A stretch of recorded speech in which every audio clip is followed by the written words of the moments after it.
बोलो श्री कृष्ण कन्हैया लाल की, सतगुरु महाराज की, श्री प्राणनाथ प्यारे की, महारानी बाईजुराज की, तीनों पुरी धाम की, समस्त सुंदर साथ की।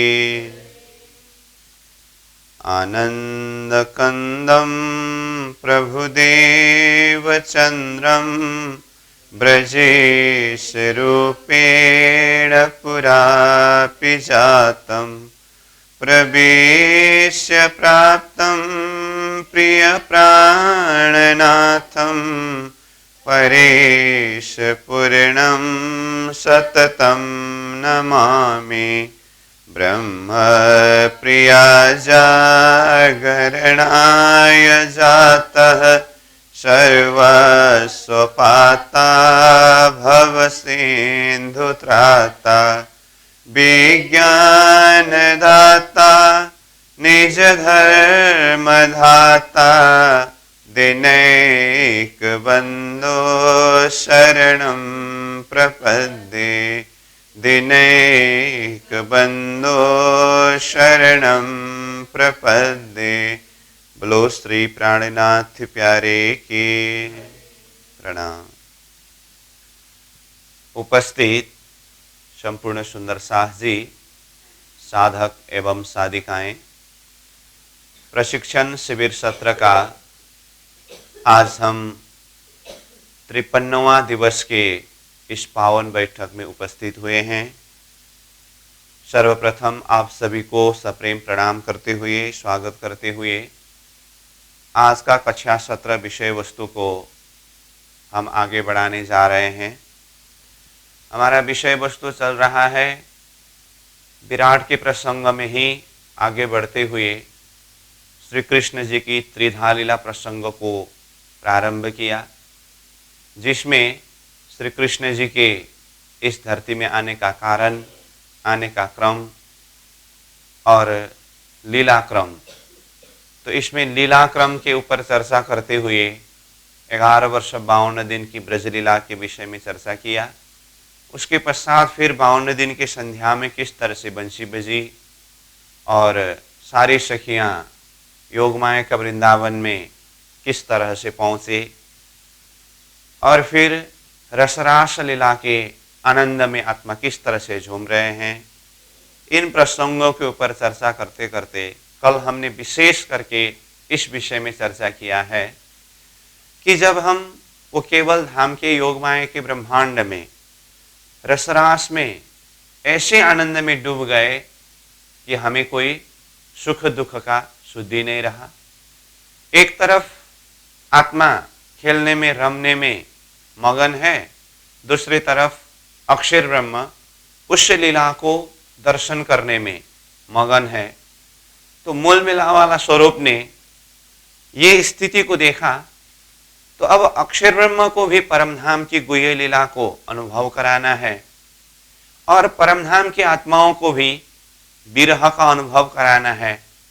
तो इसीलिए अब बीच में श्री कृष्ण अंतर्धान का प्रसंग आया। तो अक्षरातीत मूल मिला वाला स्वरूप ने जब रास खेलते हुए श्री कृष्ण जी की जोश को खींच लिया तो उसी समय में इधर रास मंडल में श्री कृष्ण जी अंतर्धान होते हैं। अक्षरधाम में अक्षर ब्रह्म जागृत हुए और अक्षर ब्रह्म जागृत होकर के अपने बुद्धि अंतस्करण यानी कि शबलिक का महाकारण में रास और कारण में ब्रजलीला को अखंड किया। ये अखंड रास और ब्रज का प्रतिबिंब अव्याकृत का महाकारण मंडल में शुद्ध महाकारण और शुद्ध कारण में पड़ा। फिर यही प्रतिबिंब लीला को अव्याकृत के स्थूल में स्थित 36,000 वेद ऋचा शक्तियों ने देखा तो श्री कृष्ण जी से प्रार्थना किया कि हमें भी ऐसी दिव्य आनंदमय लीला के अंदर प्रवेश कराइए। तो श्री कृष्ण जी ने एक संकेत दिया, वचन दिया, कोई भी समय में आप लोगों की ये इच्छा भी पूरी की जाएगी। तो उधर अक्षर ब्रह्म जब जागृत अवस्था में आकर के रास और ब्रज लीला को अखंड किया तो जिस बुद्धि ने ये रास और ब्रज को अखंड किया, अक्षर की वही बुद्धि को जागृत बुद्धि कहते हैं। तो ये जागृत बुद्धि का लोकेशन भी हुआ। ये लीला अखंड करने के पश्चात अक्षर के हृदय में फिर ऐसा विचार आया, ऐसी आनंदमय लीला को मुझे फिर निरंतर देखने को मिल जाए। तो अक्षर ब्रह्म फिर स्वप्निक अवस्था में गए। ये अक्षर की स्थिति है अथवा रास अखंड का प्रसंग है।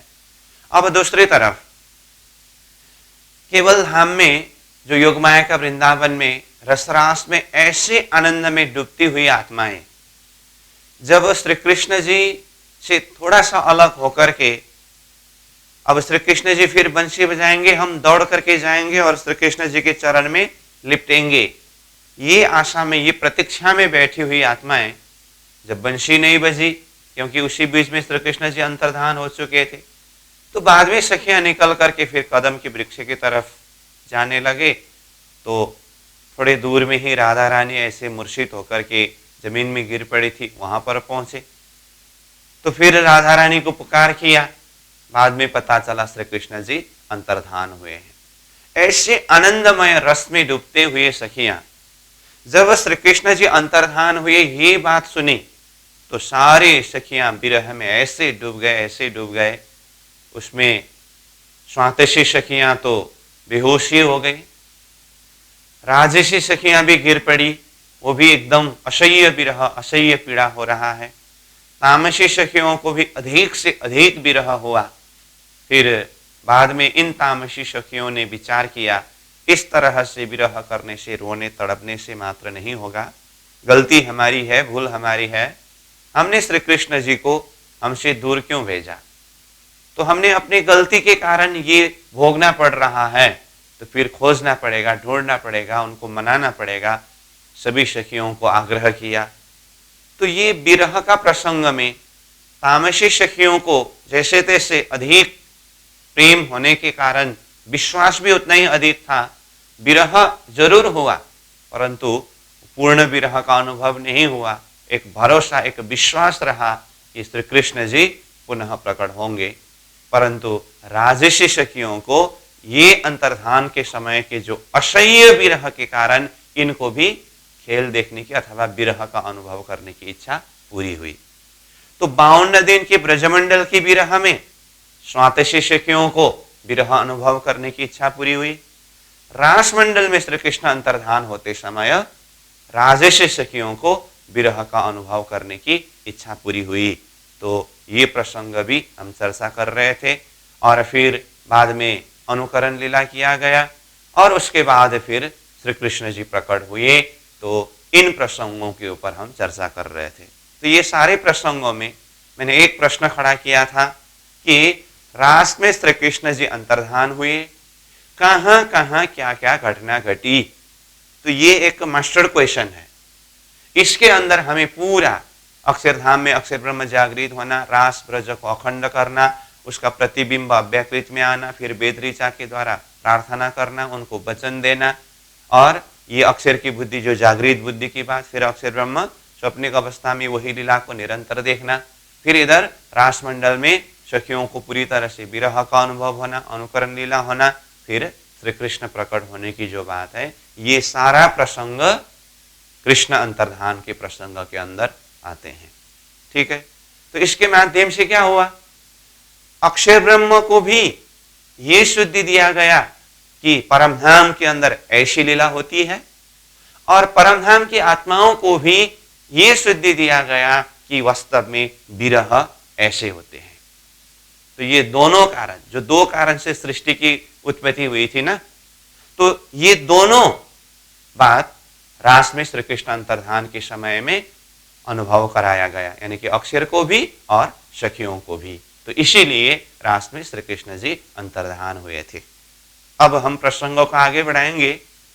तो जैसे श्री कृष्ण जी प्रकट हुए तो सखियों को फिर इतना अधिक आनंद प्राप्त हुआ।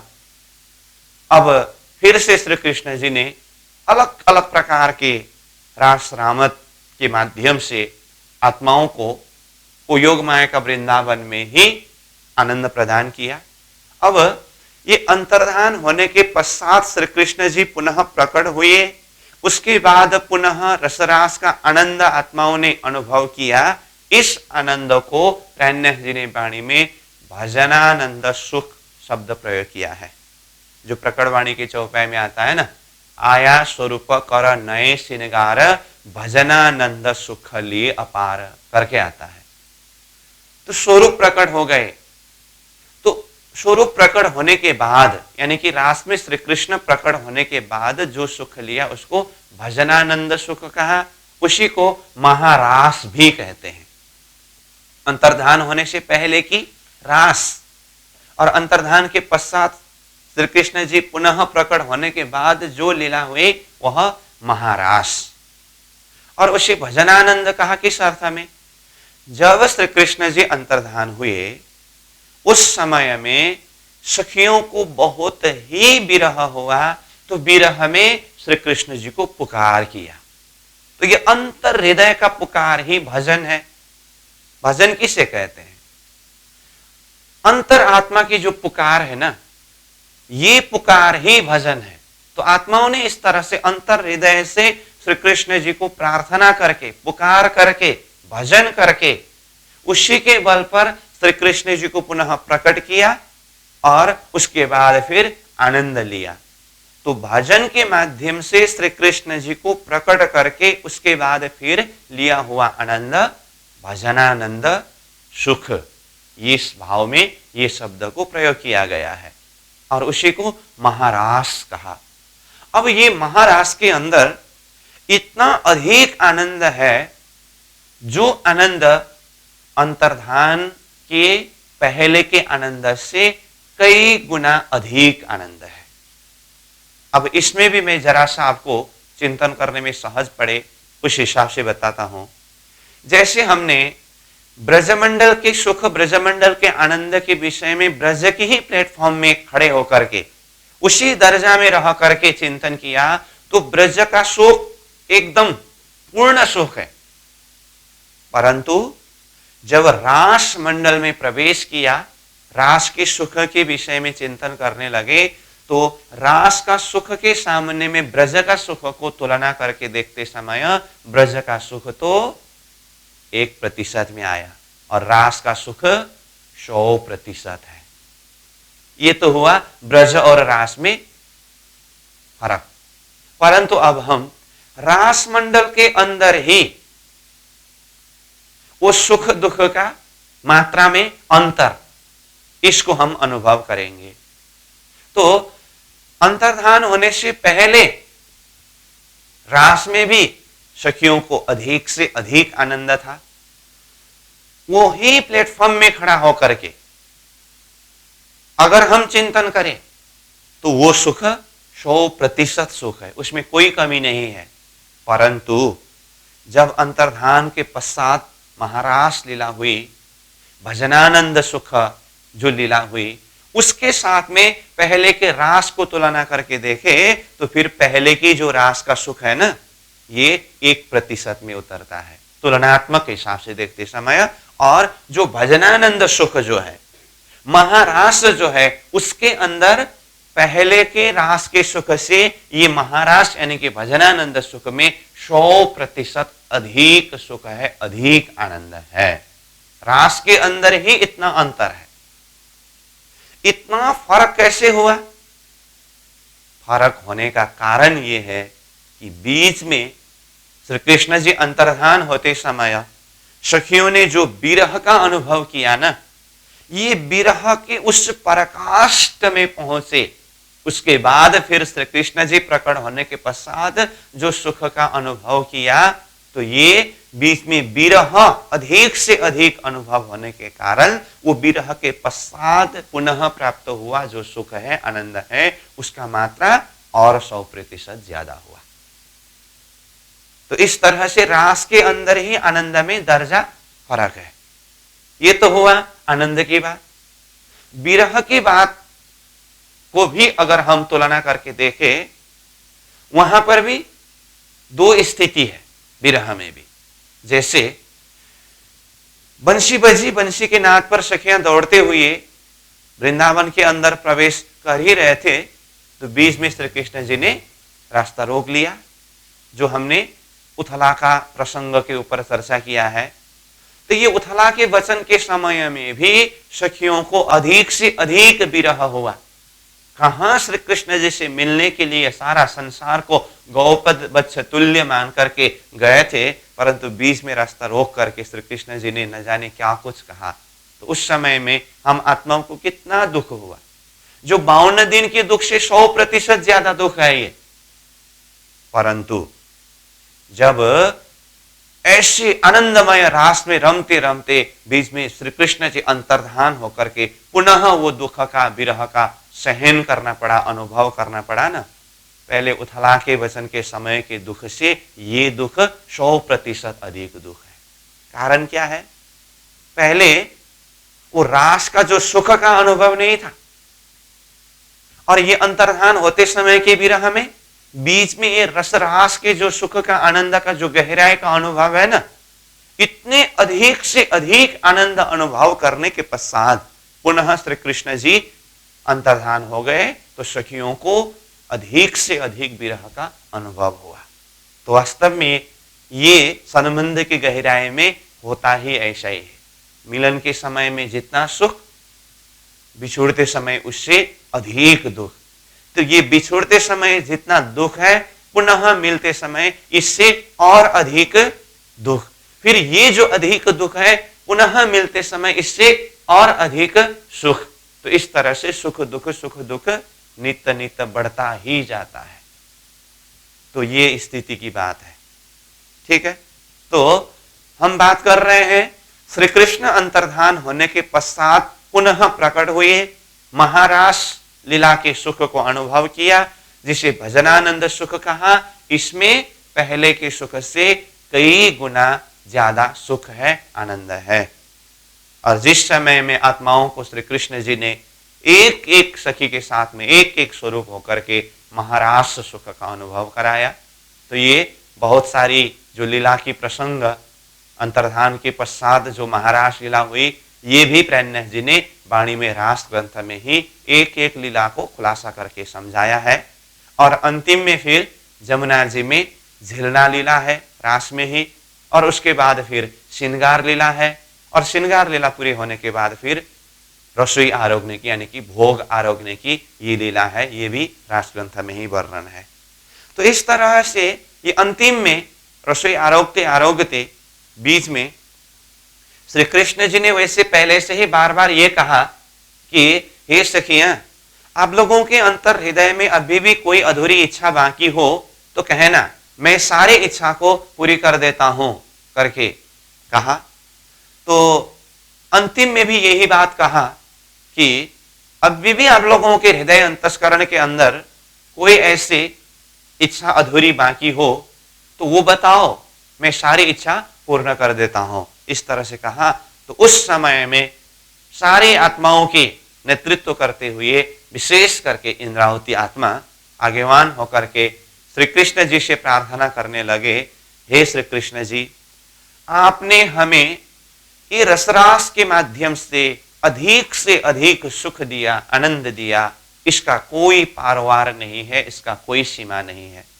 इसीलिए हमारे अंतर हृदय में कोई भी इच्छा अधूरी नहीं है।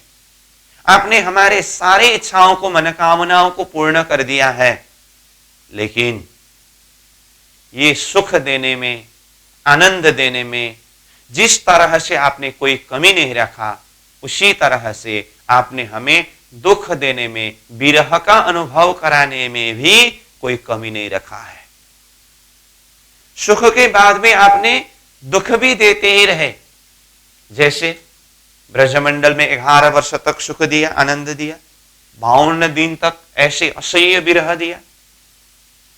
52 दिन के संध्या में आपने बंसी बजा करके हमें बुलाए, हमारे अंदर इतना आनंद उमड़ उमड़ करके आ रहा था, इतनी खुशी मिल रही थी, परंतु वृंदावन में प्रवेश होते होते आपने वो उथला के वचन के समय में ऐसे ऐसे कटु वचन बाण प्रहार करके हमें इतना दुख दिया, घायल बनाया।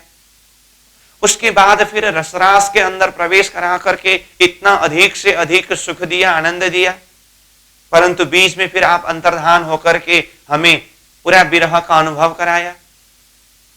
फिर प्रकट होकर के आपने ऐसी अधिक आनंद का अनुभव कराया है, परंतु न जाने अब आपकी लीला में पुनः किस तरह से विरह अनुभव कराने की योजना है। इसीलिए ये संयोग वियोग बार बार हम ये सहन नहीं कर सकते। इसीलिए अब हमारी एक ही अर्जी है, एक ही प्रार्थना है, एक ही पुकार है, हे श्री कृष्ण, आपने हमें बहुत अच्छी तरह से, बहुत आनंददायी ये रसरास का सुख दिया, परंतु अब हमें ऐसी जगह हमें ले जाइए बालाजी, जिस जगह हमें सिर्फ सुख ही सुख हो, आनंद ही आनंद हो, संयोग ही संयोग हो, मिलन ही मिलन हो, जहां पर विरह और दुख चीज का कोई लवलेश भी ना हो। जहां पर विरह नहीं है ऐसी जगह में ले जाइए हमें करके सभी आत्माओं के तरफ से नेतृत्व करते हुए स्वयं इंद्रावती आत्मा ने प्रियतम धनी श्री कृष्ण जी से प्रार्थना किया। ये कहाँ की बात है? केवल धाम में ही रास लीला के अंदर अंतिम में इस तरह से आत्माओं ने श्री कृष्ण जी को प्रार्थना किया। तो जैसे ही इस तरह से रास लीला पूरी हुई तो आत्माओं के पुकार के हिसाब से अब सारे आत्माओं को अक्षरातीत पूर्ण ब्रह्म परमात्मा श्रीराज जी महाराज, जो स्वयं रास विहारी स्वरूप में होकर के ये सुख आनंद को अनुभव करा रहे हैं, तो सभी आत्माओं को लेकर के अब अपना मूल स्थान परम धाम की तरफ लौटते हैं। तो ये केवल धाम के रास के पश्चात आत्माओं का परम धाम की तरफ लौटना हुआ।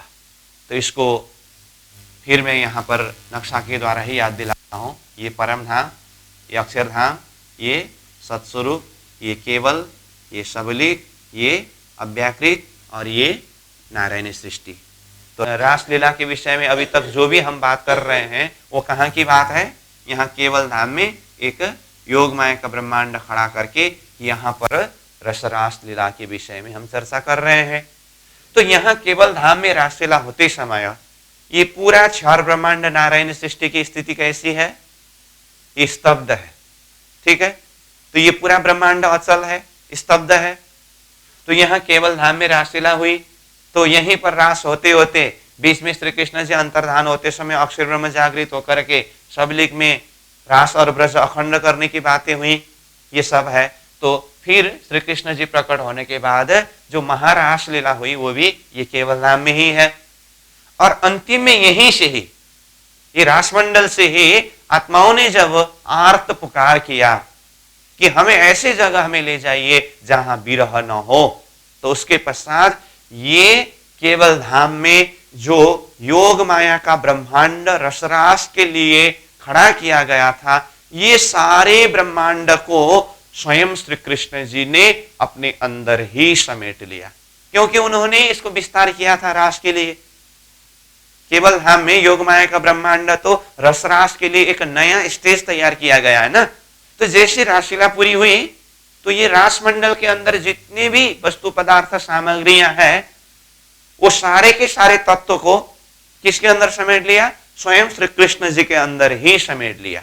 जैसे इस बात को समझने के लिए फिर भी मैं वही उदाहरण को जोड़ना चाहता हूं जो पहले भी हमने एक बार चर्चा किया है कि ब्रजमंडल में लीला होते होते ब्रह्मा जी ने बीच में जो गौ बछड़ा ग्वाल वाल हरण करने का प्रसंग आया, उस समय में जो गौ बछड़ा ग्वाल वाल जैसे के तैसे रूप में विस्तार होने वाले शक्ति कौन से शक्ति थे? स्वयं श्री कृष्ण जी ही थे। और ये लीला चलते चलते फिर बाद में गौ बछड़े ग्वाल वाल ब्रह्मा जी ने जो ले जा करके छुपाया था उसको वापस कर दिया, तो श्री कृष्ण जी स्वयं जो गौ बछड़े ग्वाल वाल रूप में विस्तार हुए थे वो सब को क्या किया? अपने अंदर ही समेट लिया। तो इसी को ही घड़ीभूत और द्रवीभूत शब्द के द्वारा हमने बीच बीच में चर्चा किया है।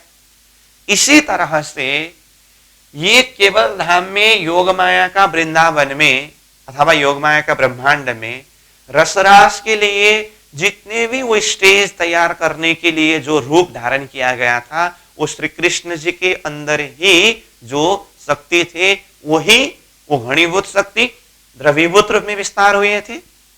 अब जैसे रासलीला पूरी हुई तो वो सारे शक्ति को अपने अंदर ही समेट लिया और जो आत्मा परमधाम से आई हुई आत्मा जिन्होंने 11 वर्ष 52 दिन तक ब्रजमंडल की लीला अनुभव करने के पश्चात ये सुरता रूप में केवल धाम में जाकर के योग माया का ब्रह्मांड में योग माया का देह धारण करके रसरास का सुख ले रहे थे, और साथ में अक्षरधाम से आए हुए 24,000 शक्ति जो ब्रजमंडल में कुमारी का सखी रूप में रह करके 11 वर्ष 52 दिन तक लीला अनुभव की, और वो सुरता भी रसरास के अंदर ब्रह्मात्माओं के सुरता प्रवेश वाले वजूद के अंदर ही होकर के रसरास का सुख अनुभव कर रहे थे। ये संपूर्ण शक्तियों को, संपूर्ण शक्ति मतलब परमधाम की 12,000 आत्माओं की सुरता और अक्षरधाम की 24,000 ये वृत्ति रूप सुरता सबको अपने में समेट करके, और राधा रानी के अंदर की जो श्यामा जी की शक्ति तो है ही, ये सारे शक्तियों को समेट करके अब ये योग माया का वृंदावन की रासलीला पूरी होने के पश्चात ये शक्ति वापस अपने मूल स्थान में जाते हैं। तो योग माया का ब्रह्मांड क्या हुआ? योग माया का ब्रह्मांड अपने अंदर ही समेट लिया। जो प्राणनाथ जी के चौपाई के भाषा से कहूं तो पीछे योग माया को भयो पतन, तो ये शब्द प्रयोग किया है। पतन शब्द का अर्थ फिर नाश अर्थ भी नहीं है। यहाँ पर नाश मतलब वो बिल्कुल ही अस्तित्वहीन होकर के नाश हुआ, इस अर्थ में नहीं है। ये जो योग माया का वृंदावन जो शाश्वत स्वरूप में दिखाई दिया था, ये श्री कृष्ण जी के अंदर ही समेट लिया, तो ये बात है। और यहां से ये सारी शक्ति अपने मूल में वापस गए। इसका अर्थ क्या है? जो परमधाम मूल मिलावा से सुरता रूप में आई हुई जो आत्माएं 12,000 आत्मा, उनको साथ में ले जा करके परमधाम मूल मिलावा में ही पहुंचाया। और अक्षरधाम से आए हुए जो 24,000 अक्षर की वृत्ति जो कुमारी का सखी के रूप में रह करके ब्रजमंडल में लीला अनुभव कर रहे थे और रासमंडल का भी सुख अनुभव कर रहे थे, इन वृत्तियों को भी ये अक्षरधाम में अपने मूल स्थान में ले जा करके मिलाया। तो ये प्रसंग जो है, अब हमने श्री कृष्ण जी के त्रिधा लीला प्रसंग को प्रारंभ करते समय शुरुआत में ही भूमिका का प्रसंग में ही इसको 4 खंड में विभाजन करके समझेंगे करके हमने इस तरह से कहा था।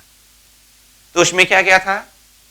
आने का कारण कहा पहला नंबर, फिर दूसरा नंबर में आने का क्रम कहा, तीसरा नंबर में लीला क्रम कहा, चौथा नंबर में शक्ति जाने का क्रम कहा। उसमें से हमने आने का कारण पहले वर्णन किया, उसके बाद फिर आने का क्रम ये भी वर्णन किया और लीला क्रम का वर्णन किया। तो लीला क्रम वर्णन करने के प्रसंग में अब तक हमने 11 वर्ष 52 दिन की ब्रजलीला, उसके पश्चात फिर ये केवल धाम में रास लीला के संदर्भ में चर्चा किया। तो ये प्रसंग चलते चलते अब वैसे कृष्ण लीला प्रसंग में लीला क्रम पूरी नहीं हुई है, और भी लीला बाकी है, क्योंकि तीनों श्री कृष्ण जी की लीला के प्रसंग की बात हम चर्चा कर रहे हैं ना, इसीलिए लीला प्रसंग और बाकी है। परंतु इसी बीच में अब चौथा प्रसंग जो शक्ति जाने का क्रम करके बताया था ना, ये अब इस तरह से बीच में आ गया। मतलब परमधाम से आए हुए जो अक्षरातीत के आवेश अथवा साथ में 12,000 आत्माओं की सुरता, जिन्होंने ब्रजमंडल में 11 वर्ष 52 दिन लीला करने के पश्चात यहां से केवल धाम में रसरास में गए थे। रास लीला पूरी होने के बाद ये सारी शक्ति कहां गए? परमधाम मूल मिलाव में ही वापस गए। तो जिसमें अक्षरातीत के आवेश भी वापस परमधाम मूल मिलाव में, श्यामा जी महारानी की शक्ति जो राधा रानी के रूप में होकर के लीला कर रहे थे वो भी परमधाम मूल मिलाव में, 12,000 आत्माओं की जो सुरता वो भी परमधाम मूल मिलाव में पहुंचे, और अक्षरधाम से आए हुए 24,000 वृत्ति जो है वो भी अपना मूल स्थान अक्षरधाम में पहुंचे। तो ये शक्ति वापस जाने का क्रम भी इस तरह से बीच में आए। इसका मतलब रासलीला पूरी हुई, सारी आत्माएं परमधाम मूल मिलाव में पहुंचे। इस समय में हम कहाँ हैं? परमधाम मूल मिलाव में है। ये किसकी बीतक है? किसकी बात है? ये हमारी बात है ना। तो ठीक है, तो हम परमधाम मूल मिलाव में पहुंचे। तो इस समय में रासमंडल केवल धाम में जो योगमाया का ब्रह्मांड था ना, वो पहले ही श्री कृष्ण जी ने अपने अंदर समेट चुका है, अब ये केवल धाम में नहीं है।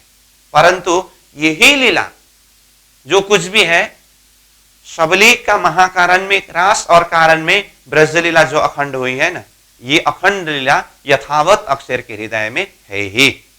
तो इस तरह से रास लीला प्रसंग भी जो केवल धाम में हो रही थी, ये पूरी हुई और हम आत्मा अक्षरातीत धाम धनी श्री राज जी के साथ में परम धाम मूल मिलाव में पहुंचे। अब विचार करिए, परम धाम से हम संसार में आए, ब्रज का सुख का और दुख का भी अनुभव किया, फिर उसके बाद रास मंडल में गए, वहां पर भी सुख दुख दोनों का अनुभव किया। उसके बाद हम परम धाम में गए, जहां पर हमारा परात्मा स्वरूप है मूल मिलाव के बैठक में, वहां तक पहुंचे। अब तो खेल खत्म हुआ ना, एक हिसाब से देखते समय तो ऐसा लगता है, लेकिन अभी खेल पूरी नहीं हुई है। हम आत्माएं परम धाम मूल मिलाव में तो पहुंचे, अपने अपनी परात्मा स्वरूप में भी मिले, लेकिन जो परामर्शी का जो पर्दा लगा हुआ है ना परात्मा की नजर में, पहले क्या कहा है, जीव नींद में देखे सुपन्न यूं उपजे ब्रज बधुजन करके कहा है ना।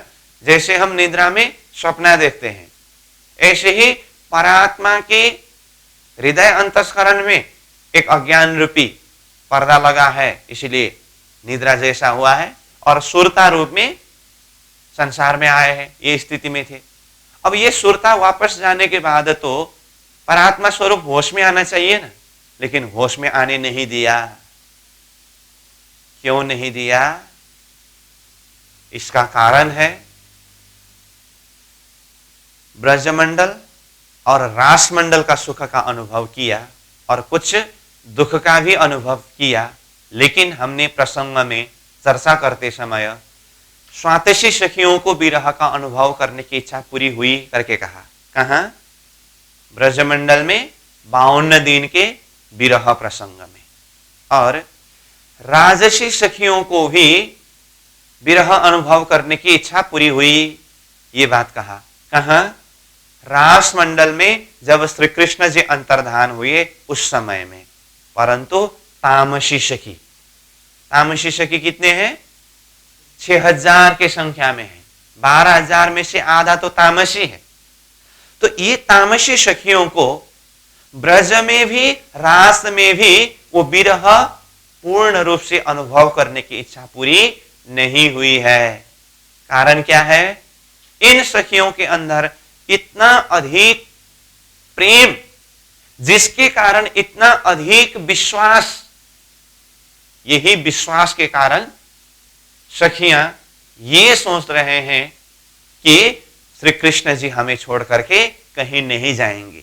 ये उनके अंदर एक भरोसा, एक आशा बनी रही, इसीलिए पूर्ण रूप से जो विरह का अनुभव करनी थी, ये तामसी सखियों को नहीं हुआ। ये बात राज्य महाराज अच्छी तरह से जानते हैं, इसीलिए राज्य के ही हुक्म के द्वारा अभी ब्रजरास को अनुभव करके सखियां परमधाम मूल मिलाव में तो आ पहुंचे हैं, परंतु तामसी सखियों के हृदय में पूर्ण विरह का अनुभव करने की इच्छा पूरी नहीं हुई है। अब राज्य महाराज का योजना क्या है? अब तीसरे ब्रह्मांड खड़ा करके तीसरे ब्रह्मांड के अंदर आत्माओं को पुनः भेजना है। तीसरे ब्रह्मांड मतलब पहला ब्रह्मांड ब्रज, ये अनुभव कराया। दूसरा ब्रह्मांड रास, ये भी अनुभव कराया। अब इसके पश्चात फिर तीसरे ब्रह्मांड जिसका नाम है जागनी का ब्रह्मांड। अब तीसरे ब्रह्मांड जागनी के ब्रह्मांड में भेज करके संबंध का पहचान करा करके फिर विरह का अनुभव करा करके तामसी सखियों को भी पूर्ण रूप से विरह अनुभव कराने के पश्चात ही पुनः वापस मूल मिलाव में ला करके परात्मा स्वरूप में उठाना है। ये किसके हृदय की योजना है? श्री राज जी के हृदय की योजना है। ब्रजमंडल में संयोग वियोग दोनों है, परंतु उसको हमने क्या कहा? नींद अवस्था, घोर नींद करके कहा उसको। संसार भी नहीं छूटा था और परमधाम का संबंध का ज्ञान भी नहीं है। रासमंडल को स्वप्न अवस्था कहा, आधा नींद आधा जागृत। आधा नींद, रास में भी परमधाम का संबंध का ज्ञान नहीं है, परंतु आधा जागृत संसार का मर्यादा छूट गया है, रास का सुख ये है। तो ब्रज में भी रास में भी तारतम्य न होने से परमधाम का संबंध का ज्ञान नहीं है। जब संबंध का पूर्ण ज्ञान नहीं है तो विरह भी पूर्ण रूप से नहीं होता है। इसलिए राज्य के हृदय के अंदर की योजना क्या है? तीसरे ब्रह्मांड जागनिक ब्रह्मांड खड़ा करके उसके अंदर आत्माओं को पुनः भेज करके तारतम्य के माध्यम से संबंध का पूर्ण पहचान करा करके उसके बाद फिर विरह का अनुभव करा करके पूर्ण विरह अनुभव होने के बाद ही आत्माओं को परमधाम मूल मिलाव में वापस ला करके परात्मा स्वरूप में उठाना है। क्यों? क्योंकि जब तक वो पूर्ण विरह का अनुभव नहीं करेंगे तब तक परमधाम के अंदर की राज्य की पातशाही और बाह्यदत्त की इस सब को उसी गहराई से समझने वाला नहीं है। तो ये खेल उत्पत्ति का मूल कारण क्या है? एक पातशाही अर्श की ध्वजा बाह्यदत्त का इशक जो दिखलाओं ने रूहों को पहले दिल में लिया हक है ना, तो वो पातशाही और बाह्यदत्त के इशक को पहचान कराने के लिए पूर्ण विरह का अनुभव करना होगा। पूर्ण विरह का अनुभव करने के लिए पहले पूर्ण पहचान होना होगा। रास और ब्रज में विरह का अनुभव तो हुआ लेकिन पहचान बिना का विरह है। इसीलिए राज्य की योजना के हिसाब से अभी खेल पूरी नहीं हुई है। ब्रजरास का अनुभव करके आत्मा परमधाम मूल मिलाव में तो पहुंचे परंतु और बाकी है। इसीलिए आत्माओं को परात्मा स्वरूप में उठने नहीं दिया, होश में आने नहीं दिया। बात समझ में आ रही है ना? तो यहां पर रासलीला पूरी होने के बाद आत्मा परमधाम मूल मिलाव में तो पहुंचे, लेकिन आत्माओं की जागृति के विषय में अगर कहे तो कहते हैं तंद्रा अवस्था में ही आत्मा जागृत हुए। तंद्रा अवस्था मतलब थोड़ा थोड़ा एकदम मस्त नींद में होते समय थोड़ा एकदम से जागृत हुआ जैसा, थोड़ा हलचल जैसा होता है, लेकिन फिर से नींद में चले जाते हैं। तो बिल्कुल तंद्रा अवस्था में, वो बेसुधी अवस्था के अंदर ही पूरी तरह से होश में आने नहीं दिया। ऐसी अवस्था में आत्माओं को जगाया और अक्षरधाम के जो अक्षर की वृत्ति है उसको भी वही तंद्रावस्था में ही रखे हैं। यहां तक समझ में आई ना बात? अब परमधाम के मूल मिलाव के आत्माओं को पुनः तीसरे ब्रह्मांड जागने के ब्रह्मांड में भेजने की तैयारी श्री राज्य के अंतर हृदय में है। अब जागने के ब्रह्मांड में आत्मा कब आए, किस तरह से आए, ये प्रसंग हमें चर्चा करनी है, लेकिन उससे पहले बीच में बहुत सारे प्रसंग बाकी है। क्या है? पहला नंबर तो ये पूरा नारायणी सृष्टि किस अवस्था में है? स्तब्ध है। जब बंशी बजी और सखियां दौड़े तो दौड़ते दौड़ते हमने ब्रह्मांड को स्तब्ध करके रखा है ना। अब केवल धाम की रास तो पूरी हुई, ये पूरी होने के बाद अक्षरातीत के आवेश 12,000 आत्मा 24,000 आत्मा सहित श्यामा जी को लेकर के परमधाम लौट गए, अक्षर की शक्ति को अक्षर में पहुंचाया।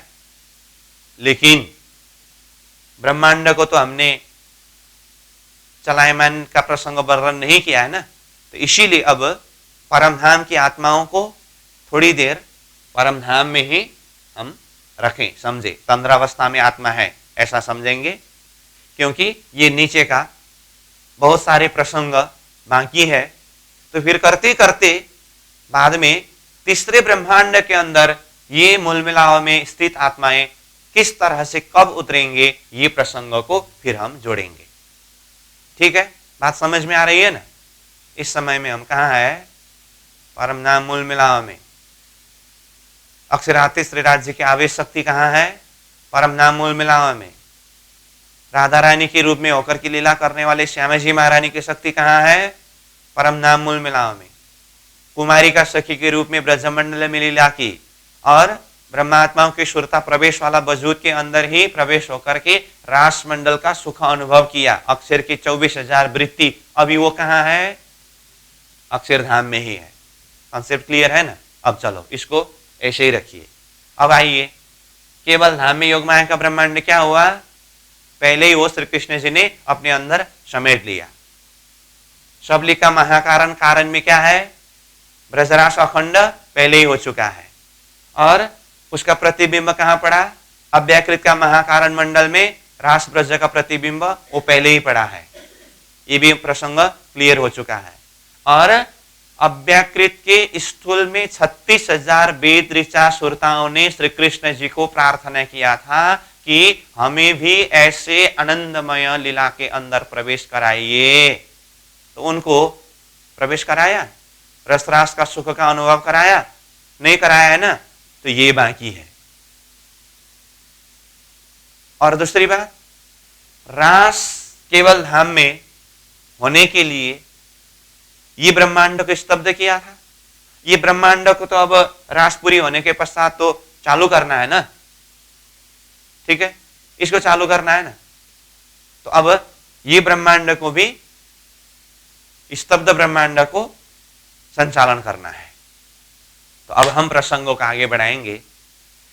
जैसे ही केवल धाम में रासलीला पूरी होने के बाद यहां रास रमन करने वाले सारे शक्ति अपने मूल स्थान में वापस चले गए।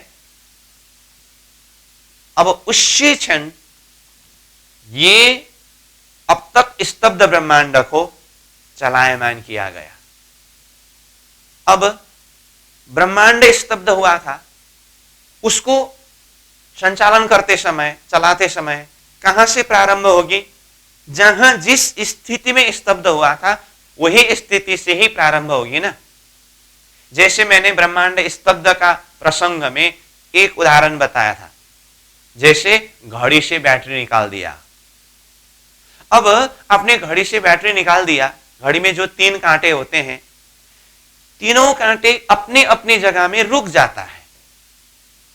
अगर आप 1 वर्ष भर, 1 साल भर वो घड़ी में बैटरी मत डालिए, ऐसे ही रखिए, वो तीनों कांटा कहां रहेगा? जहां के वहीं रहेगा, स्तब्ध। और 1 साल बाद में किसी भी समय में, 24 घंटे के अंदर कोई भी समय में आप वो घड़ी में बैटरी डाल दीजिए, कहां से प्रारंभ होगी? जहां पर रुक गया है। जितने घंटे, जितने मिनट और जितने सेकंड, जिस टाइम में जाकर के रुक गया है, वहीं से कंटिन्यू आगे बढ़ी ना। 1 साल रखने की जरूरत नहीं है, 2 घंटा 4 घंटा जब भी हो। 12 बजे के समय में आपने घड़ी से बैटरी निकाल दिया और 2 बजे बैटरी डालते समय, 2 बजे से समय शुरू होगा या 12 बजे से शुरू होगा? घड़ी में 12 बजे से शुरू होगा ना। तो ये मैंने उदाहरण में बताया हूं। ठीक इसी तरह ब्रह्मांड स्तब्ध जिस स्थिति में हुआ है, चलायमान होते समय वही स्थिति से ही चलायमान होना है। तो एक बार पुनः हम याद करेंगे, ब्रह्मांड स्तब्ध होते समय यहां ब्रह्मांड की स्थिति कैसी थी? वृंदावन में बंसी बज रही थी, तामसी सखियां दौड़ रहे थे, राजेशी सखी पीछे पीछे दौड़ रहे थे, स्वाथेशी सखी भी निकलने की तैयारी हो रही थी, कुमारी का सखियां भी अपने अपने हिसाब से दौड़ रहे थे, और सारे ब्रजवासी, उनके लिए मैंने क्या कहा था? सारे सखियों ने बंसी के नाद में अपनी अपनी नाम सुन करके दौड़ चले। अन्य ब्रजवासियों के लिए यह बंसी का नाद क्या हुआ? श्रवण तणो गुण जान, प्राणनाथ जी ने कहा, कान का माधुरी ध्वनि व आवाज खुराक जैसा हुआ, सब उसी में मगन है। ये स्थिति चलते चलते बीच में फटाक से ब्रह्मांड स्तब्ध हुआ। अब ये स्तब्ध ब्रह्मांड को पुनः चलाते समय कैसे स्थिति में चलायमान होगी? वृंदावन में बंसी बज रही है, सखियां दौड़ रही है, ये स्थिति में ब्रह्मांड चलना पड़ेगा ना, ठीक है। लेकिन ये ब्रह्मांड को संचालन करने से पहले एक बात ध्यान देना होता है। जैसे मैंने अब यहां ये 14 लोक ब्रह्मांड में ये मृत्युलोक, मैंने पहले यहां थोड़ा नक्शा बना करके ही नाटकीय ढंग से प्रस्तुत कर रहा था, तो उसको मैं थोड़ा बड़ा रूप में यहां पर बनाता हूं। जैसे कि मान लीजिए ये मृत्युलोक के अंदर यहां पर वृंदावन हो, ये गोकुल हो। तो यहां कदम के वृक्ष में श्री कृष्ण जी बंसी बजा रहे हैं। ठीक, सखियां दौड़ते समय मानो कि तामसी सखी यहां आ पहुंचे हैं, राजसी सखी उनके पीछे पीछे यहां आ पहुंचे हैं, स्वातिशी सखी घर से निकलने वाले थे। तो ये स्थिति में ब्रह्मांड स्तब्ध हुआ। तो स्तब्ध हुआ तो श्री कृष्ण जी का जो स्वरूप है, जिस स्वरूप ने 11 वर्ष 52 दिन तक ब्रजमंडल में लीला की, वो तो यहाँ कदम के वृक्ष में ही है ना। स्तब्ध होते समय यहाँ के अंदर से अक्षरातीत के आवेश शक्ति वहां केवल धाम में जाकर के योग माया का ब्रह्मांड खड़ा करके वहां पर अलग रासलीला हुई, वो तो आवेश शक्ति की बात है। लेकिन श्री कृष्ण जी का स्वरूप ही देखेंगे तो जिस स्वरूप के द्वारा यहाँ धरती के वृंदावन में बंसी बजा रहे थे, तो वो तो यहाँ कदम के वृक्ष में ही है ना। और शूरता रूप में केवल धाम में जाकर के सखियों ने योग माया का देह धारण करके रास का सुख अनुभव किया, परंतु वो सखियां जिस वजूद को माध्यम बना करके 11 वर्ष 52 दिन तक ब्रज का सुख अनुभव कर रहे थे, और बंसी बजते समय जो सखियां यहाँ वृंदावन की तरफ दौड़ रहे थे, तामसी राजसी स्वातसी ये सखी, तो ब्रह्मांड स्तब्ध होते समय ये तो दौड़ते हुए सखी मानो कि ऐसे दौड़ते समय ऐसे पोजीशन हो, तो ऐसे स्थिति में रुक गया है ना। समझ में आ रही बात। और सूरता केवल धाम में जाकर के रास का सुख अनुभव करके वो तो उधर ही उधर चले गए। परम धाम की सूरता परम धाम, अक्षरधाम की सूरता अक्षरधाम। अब ये स्तब्ध ब्रह्मांड को चलाना है तो ऐसे ही चलाए। तो पहले दौड़ते दौड़ते स्तब्ध होने से पहले इन सखियों के अंदर परमधाम की शुरता थी। अब स्तब्ध होने के बाद फिर चलायमान करते समय तो परमधाम की शुरता तो कहां है, परमधाम मूल मिला में पहुंच चुके हैं। अब इसको आगे दौड़ाने के लिए कोई ना कोई शक्ति को तो यहां प्रवेश कराना होता है ना। समझ में आ रही है बात। हाँ, इसी जगह हमें क्या किया, ब्रजबधू यानी कि परमधाम से आए हुए सुरता ब्रजमंडल में सखी रूप में होकर के लीला की थी। कितने संख्या में थे, 12,000। और अक्षरधाम से आए हुए सुरता कुमारी का सखी के रूप में होकर के लीला कर रहे थे। कितने संख्या में थे, 24,000। दोनों मिलाकर के कितने हुए, 36,000 हुए। ये 36,000 सुरता के जो वजूद यहां है, लेकिन ये 36,000 सुरता ही कहां पहुंच चुके हैं, 12,000 परमधाम मूल मिलावा में, 24,000 अक्षरधाम में। अब स्तब्ध ब्रह्मांड को चलायमान करते समय वो परमधाम की सुरता और अक्षरधाम की सुरता तो वापस यहां नहीं आएंगे। तो इसको आगे संचालन कैसे करेंगे, तो ठीक 36,000 सुरता कहां है, वेद ऋचा सखी करके, वेद ऋचा शक्ति करके हमने अव्याकृत का स्थूल में यहां पर 36,000 जो वेद ऋचा सुरता है ना, इन्होंने प्रतिबिंब रास को दर्शन करके हमें भी ऐसे आनंदमय रास के अंदर प्रवेश कराइए करके जो प्रार्थना किया था। तो उस समय में श्री कृष्ण जी ने वचन दिया था, कोई भी समय में आप लोगों को भी अनुभव कराया जाएगा करके। तो यही वचन को पूर्ण कराने के लिए क्या किया गया, ये अव्याकृत से 36,000 वेद ऋचा शक्तियों को अब यहां धरती में उतारा गया, मृतलोक में उतारा गया। ये कब की बात है, केवल धाम की रासलीला पूरी होने के पश्चात, परम धाम अक्षरधाम की शुरता वापस जाने के बाद ये नारायण सृष्टि जो स्तब्ध था उसको चलायमान कराने के समय में 36,000 वेद ऋचा शक्ति को यहां धरती मृतलोक में उतारा गया और उसको कहां पर प्रवेश कराया, जो 12,000 परमधाम की सुरता प्रवेश वाला वजूद और 24,000 अक्षरधाम से आए हुए सुरता प्रवेश वाला, यानी कि ये कुमारी का सखियों के वजूद के अंदर प्रवेश कराया। तो 36,000 का 36,000 हिसाब हो गया। ठीक, अब ये सुरता को जैसे ही उतार करके यहां प्रवेश कराया, अब पुनः संसार नारायणी सृष्टि चलायमान हुआ, अब संचालन हुआ। मानो कि घड़ी से बैटरी निकाल दिया था, वो बैटरी को फिर से डाल दिया तो घड़ी के कांटे चलने लगे। ऐसे ही ये ब्रह्मांड को निष्क्रिय किया गया था, स्तब्ध किया गया था, वो ब्रह्मांड फिर से चलायमान हुआ। तो चलायमान होते समय कैसे स्थिति में चलायमान हुआ? यहां वृंदावन में बंसी बज रही है, ये बीच रास्ता में सखियां दौड़ रही है। अब यहां पर पहले और बाद में, यानी कि स्तब्ध होने से पहले और बाद में बोलना पड़ रहा है यहां कंसेप्ट को समझने के लिए, लेकिन यहां पहले और बाद में है ही नहीं। वो बंसी कंटिन्यू बज ही रही है। ऐसा नहीं कि पहले बंसी बज रही थी, बीच में स्तब्ध होते समय रुक गया, फिर से बाद में बंसी बजने लगी। वो स्तब्ध की तो यहाँ तो टाइमिंग ही नहीं है ना, ये तो तारतम्य ने खुलासा करके समझाया है।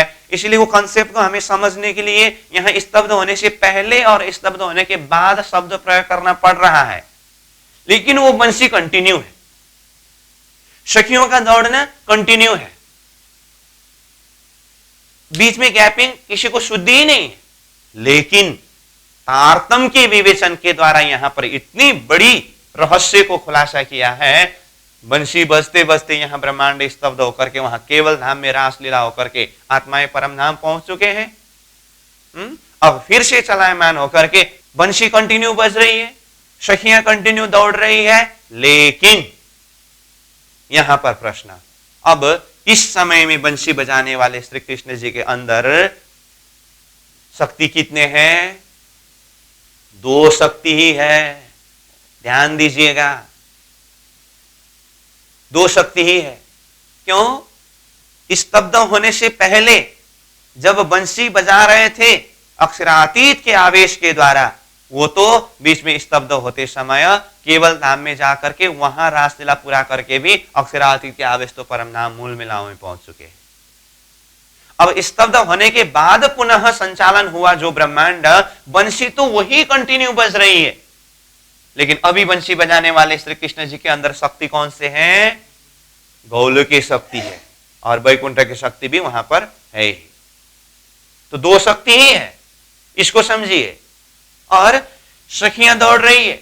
जब बंसी बजना प्रारंभ हुआ तो सखियां जैसे दौड़ रही थी, तो घर से निकल करके दौड़ते समय ये सखी के अंदर, यानी कि ये गोपी के अंदर कहां की सुरता थी?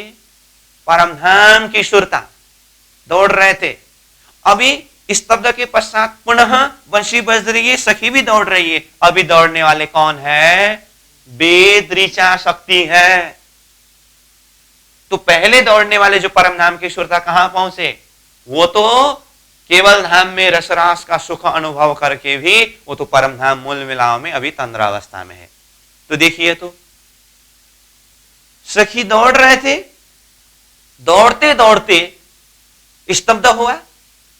अब वो स्तब्ध हुआ ब्रह्मांड चलायमान होते समय, दौड़ वही है, शरीर के हिसाब से, वजूद के हिसाब से देखें तो वही दिखाई दे रहा है, लेकिन अंदर शक्ति को देखते समय, अब वही मैंने बोला, यहां पहले और पीछे है ही नहीं वैसे, लेकिन हमारे दिल दिमाग में बिठाने के लिए उसको पहले और पीछे बोलना पड़ रहा है। तो पहले दौड़ने वाले कौन थे? परम नाम की सुरता। अभी दौड़ने वाले कौन है? अव्याकृत के स्थूल से आए हुए वेद ऋचा दौड़ रही है। तो पहले के ठीक उल्टा हुआ ना। पहले के ठीक उल्टा मतलब, जब श्री कृष्ण जी के प्राकट्य के समय में ब्रज वधुएं, गोपियां उत्सव मनाने के लिए नंद बाबा के घर की तरफ जा रहे थे, तो उस समय में क्या हुआ था?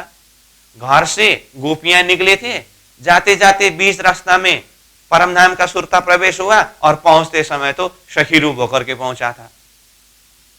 यहां पर ठीक उल्टा हुआ।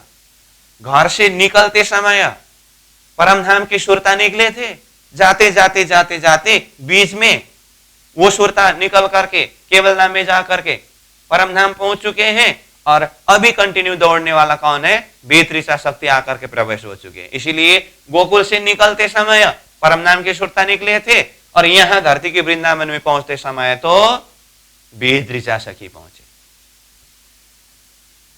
समझ में आ रही है बात? अभी बंशी बजाने वाले श्री कृष्ण कौन बोले? गौलू की शक्ति। और ये दौड़ने वाले सखियां कौन बोले? वेद ऋचा। ये कहां से आए हैं? अव्याकृत का स्थूल से। संख्या कितने हैं? 36,000 संख्या में है। ठीक है यहां तक? बस। तो इस तरह से ये सखियां भी वृंदावन में पहुंचे, जो वृंदावन यहां धरती के वृंदावन, जहां पर 11 वर्ष 52 दिन की लीला प्रसंग में श्री कृष्ण जी गौ बछड़े चराने के लिए जाते हैं करके जो प्रसंग वर्णन किया था ना, और 52 दिन की संध्या में जिस वृंदावन में श्री कृष्ण जी ने बंसी बजाना प्रारंभ किया था ना, ये वृंदावन में सखियां पहुंचे। अब शब्द प्रयोग करना पड़ रहा है सखियां ही, अथवा ब्रजवधु ही है, अथवा गोपी ही है, लेकिन अंदर शक्ति के हिसाब से देखे तो ये कौन है? वेद ऋचा है। यहां धरती के वृंदावन में भी रासलीला हुई। ठीक है, अब यहां पर भी उथला का वचन भी होता है, और उसके बाद आगे रासलीला होना, बीच में श्री कृष्ण जी अंतर्धान होना, उसके बाद फिर पीछे का महारास लीला होना, वही है। लीला प्रसंग में देखेंगे तो केवल धाम में ब्रह्मात्माओं के द्वारा जो लीला हुई है रसरास के अंदर, सेम वही लीला यहां धरती के वृंदावन में हुई है। कोई फर्क नहीं है, लेकिन फर्क क्या है?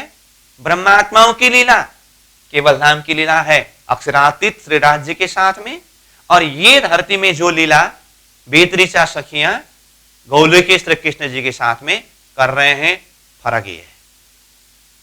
ठीक, अब ये लीला पूरी होने के पश्चात, ये लीला मतलब यहां धरती में वृंदावन में जो रासलीला हो रही है, 52 दिन के रात्रि की बात है। ये रात्रि का समय पूरा हुआ, और ये रात्रि को भी ब्रह्म रात्रि कहते हैं। वैसे यहां धरती में भी जो रासलीला हुई है ना, ये सदा की तरह ये साधारण रात्रि नहीं है, ये ब्रह्म रात्रि है।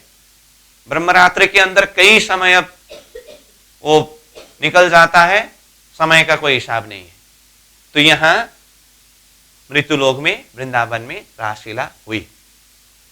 अब कहूं तो 53वां दिन सुबह, क्योंकि 52 दिन की रात्रि में तो लीला हुई, इसलिए 53वां दिन सुबह रासलीला पूरी हुई। अब सब कोई लौट करके फिर कहां आए? वृंदावन से गोकुल में आए। ठीक है, सब सखियां अपने अपने घर घर में, श्री कृष्ण जी भी अब गोकुल में आए। अब देखिए यहां पर ये बीच में ब्रह्मांड के अंदर कितनी बड़ी हलचल है। ये बीच में मतलब 52 दिन के संध्या में बंसी बजना, सखियों का दौड़ना, और 53वां दिन सुबह रासलीला पूरी करके फिर सखियां घर घर में आना उठना। ये रात्रि के बीच में ब्रह्मांड के अंदर कितनी बड़ी परिवर्तन है, कितना बड़ा हलचल है, लेकिन किसी को पता चला? किसी को पता नहीं चला। श्री कृष्ण जी अब 53वां दिन सुबह भी पहले की तरह ही लीला करने लगे, और सखियां 53वां दिन सुबह का समय हुआ, हर रोज की तरह अपने जो घर व्यवहार का कार्य जो भी है वही करने लगे। जल भरने के लिए जाते थे, जल भरने गए, इधर उधर जो भी व्यवहार का काम वही कर रहे हैं। लेकिन 52वें दिन जो लीला कर रहे थे श्री कृष्ण जी, उनके अंदर कौन सी शक्ति थे? और अभी 53वां दिन यानी कि रास पूरा करके लौट करके आने वाले श्री कृष्ण जी के अंदर कौन सी शक्ति है? 52 दिन की संध्या में बंसी बजते समय ये निकल करके जाने वाले सखियां कौन थे? 53वां दिन सुबह लौट करके घर में आने वाली सखियां कौन है? इसमें तो हमने तारतम्य के विवेचन के द्वारा चर्चा किया ही। अभी हमने जो चर्चा किया इस समझ के हिसाब से कहे तो 52 दिन की संध्या के समय में बंसी बजाने वाले अथवा 52 दिन के समय में वृंदावन जाने वाले श्री कृष्ण जी के अंदर आवेश शक्ति अक्षरातीत की शक्ति थी। रासलीला पूरी करके 53वां दिन सुबह श्री कृष्ण जी भी वापस गोकुल में आए, और वो सदा की तरह लीला कर रहे हैं। लेकिन अभी ये श्री कृष्ण जी के अंदर अक्षरातीत के आवेश नहीं है। वो कहां गए? वो तो परम धाम पहुंच चुके हैं। 52 दिन की संध्या में बंसी बजते समय दौड़ने वाले सखियां परम धाम के सखी थे, और 53वां दिन सुबह रासलीला पूरी करके वापस घर घर में आए ये सखियां, ये कौन है? बेतरीचा सखी है। परंतु ये किसी को पता चला? किसी को पता नहीं चला। जिस तरह से, फिर मैं वही बात जोड़ देता हूं, ब्रजमंडल से जो गौ बछड़े ग्वाल वाल लेकर के श्री कृष्ण जी बन गए थे, वो ब्रह्मा जी ने हरण करके छुपा करके रख दिया। तो श्री कृष्ण जी स्वयं गौ बछड़े ग्वाल वाल होकर के ब्रजमंडल में वापस आए थे, परंतु किसी को पता ही नहीं चला।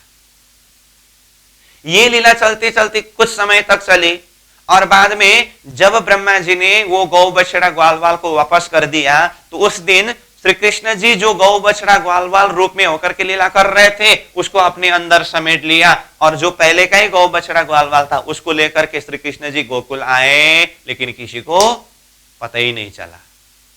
बाहर का रूप देखते हैं, अंदर शक्ति भेद कहां किस तरह से हो रहा है पता ही नहीं चल रहा है। ठीक इसी तरह 52 दिन के श्री कृष्ण जी के अंदर की शक्ति और 53वें दिन के श्री कृष्ण जी के अंदर की शक्ति में भेद है। 52 दिन की ब्रज बधू और कुमारिका सखियों के अंदर की शक्ति और 53वां दिन के ब्रज बधू और कुमारिका सखियों के अंदर की शक्ति में भेद है। जो हम अभी ये प्रसंग में चर्चा कर रहे हैं, तो हम सहजता के साथ में ये समझ सकते हैं कि 52 दिन के संध्या तक परमधाम की सुरता थे, अक्षरधाम की सुरता थे। अब यहां वृंदावन में 52 दिन के रात्रि में लीला करते समय ही बेतरीचा सुरता हो चुके हैं, और 53वां दिन सुबह घर घर में उठते समय तो ये सब सखियां अथवा कुमारी का सखियां, ये सबके अंदर कौन है? बेतरीचा शक्ति है। इस समय में परमधाम की सुरता कहां पहुंच चुके हैं? परमधाम मूल मिलाव में पहुंच चुके हैं। अक्षर का सुरता अक्षरधाम में पहुंच चुके हैं। ये है तारतम के द्वारा खुलासा किया हुआ यथातथ्य रहस्य। परंतु यहां धरती में सबने क्या समझा? वही श्री कृष्ण है जो कल थे, वही सखियां हैं जो कल थे। बस इसी जगह में प्राणनाथ जी अपनी वाणी में चौपाई के माध्यम से खुलासा करते हैं, जो प्रकट वाणी का ही प्रसंग में जोड़ने जा रहा हूं। काल माया को ये जो इंड उपज्यो और जाने सोई ब्रह्मांड। देखिए, 11 वर्ष 52 दिन की संध्या और 53 दिन की सुबह, ये रात रात्रि के समय के बीच के अंदर यहां की स्थिति को प्राणनाथ जी कहते हैं कालमाया को ये जो इंड, कालमाया का ब्रह्मांड जो है, 11 वर्ष 52 दिन तक जो ब्रजमंडल की लीला हुई, इसको कालमाया का ब्रह्मांड कहा ना। तो कालमाया को ये जो इंड उपज्यो और 11 वर्ष 53वें दिन के समय में देखे तो ये ब्रह्मांड दूसरा ही ब्रह्मांड खड़ा हो चुका है। ब्रह्मांड में इतनी बड़ी हलचल है, परिवर्तन हो चुका है। परंतु आगे क्या कहा? जाने सोई ब्रह्मांड, सबने वही ब्रह्मांड समझा। इसीलिए तो प्राणनाथ जी ने जो चौपाई के माध्यम से इस रहस्य को खुलासा किया, जो कृष्ण की त्रिधा लीला प्रसंग की भूमिका में ही हमने जिस चौपाई को यहां चर्चा किया था। ब्रह्म लीला ढपी हती अवतारों दरमियान, सो आए फिर अपनी प्रकट करी पहचान। इस तरह से अवतार के बीच में परब्रह्म परमात्मा की लीला ढक गई थी। तो इसी को फिर जागने के ब्रह्मांड में सदगुरु प्राणनाथ जी तारतम का स्वरूप होकर के पधारे, और तारतम के माध्यम से इस लीला रहस्य को विवेचन करने पर हमें ये मालूम पड़ रहा है। तो रासलीला पूरी होने के पश्चात 53वां दिन सुबह श्री कृष्ण जी भी, सखियां भी यहाँ ब्रजमंडल में वापस आए, लेकिन इनके अंदर अक्षरातीत का आवेश नहीं है। गौलकीय शक्ति है कृष्ण जी में, और विष्णु शक्ति तो है ही। और सखियों के अंदर परमधाम की सुरता नहीं है, कुमारिका सखियों के अंदर अक्षरधाम की सुरता नहीं है। इनके अंदर कौन सी शक्ति है? वेद ऋचा सखियां है। इस समय में हम कहाँ हैं? हम मतलब परमधाम की आत्मा कहाँ है? परमधाम मूल मिलाव में। और हमारे प्रियतम धनी श्री कृष्ण जी कहाँ है? परमधाम मूल मिलाव में है। इसीलिए तारतम्य सिद्धांत में अक्षरातीत लक्ष्य होने के कारण ये कृष्ण लीला प्रसंग में जो लीला अक्षरातीत शक्ति द्वारा हुई है अथवा अक्षरातीत श्री कृष्ण जी ने की है, उस लीला को मुख्य रूप से मानते हैं। तो अक्षरातीत श्री कृष्ण जी की लीला कौन कौन सी लीला है? 11 वर्ष 52 दिन की ब्रज लीला और केवल धाम की रास लीला, ये लीला अक्षरातीत की लीला है अथवा ब्रह्मात्माओं की लीला है।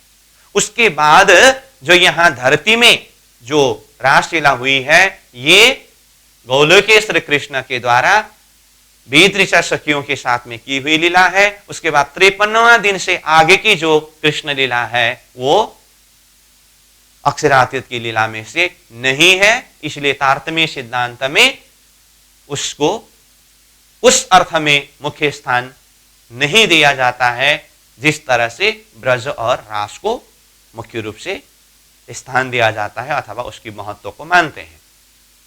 ठीक है यहां तक? चलो, अब इसका अर्थ क्या हुआ? रास 2 स्थान में हुआ। कहां कहां? केवल धाम में और यहां धरती में। तो केवल धाम में जो रासलीला हुई वो किसने किसके साथ में किया? अक्षरातीत श्री कृष्ण जी ने अपने ही परमधाम की आत्माओं के साथ में। जो लीला सब लीग में अखंड है। और यहां धरती में जो लीला हुई है वो किसने किसके साथ में किया? गोलोकीय श्री कृष्ण जी ने वेद ऋचा सखियों के साथ में किया। 2 लीला है ना, बस। अब रास वर्णन कहां कहां है?